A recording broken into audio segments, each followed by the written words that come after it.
we've talked about how trauma shapes our relationships. We've seen how past wounds can create emotional reactivity, trust issues, and communication breakdowns. But here's the big question. What do we do about it? The world has a lot of answers.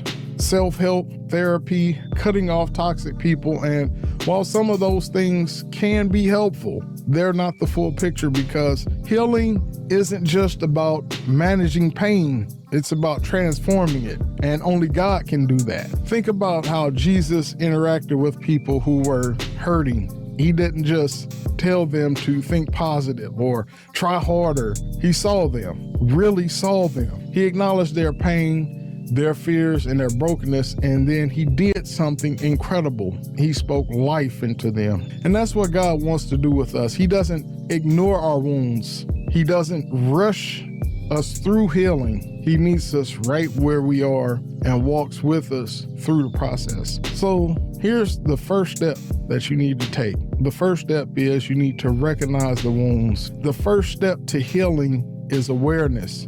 We can't surrender what we don't acknowledge. That's why God often brings certain situations or relationships into our lives, not to punish us, but to reveal what needs healing.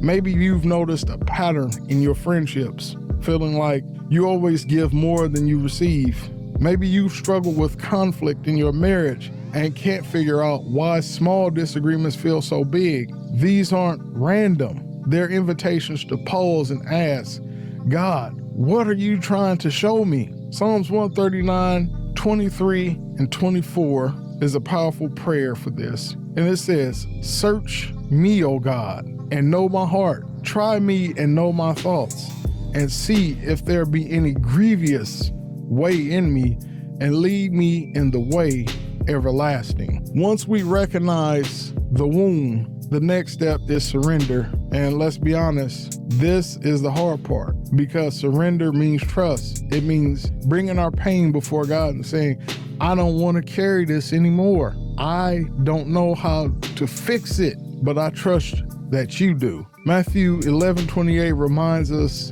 of Jesus's invitation, come to me, all who labor and are heavy laden, and I will give you rest. Rest, not striving, not fixing ourselves, just resting in his presence and allowing him to do the deep inner work that only he can do. The third step is you need to replace the lies with truth. Trauma often teaches us lies about ourselves. It teaches us that I'm not worthy of love. I will always be abandoned. I have to protect myself because no one else will.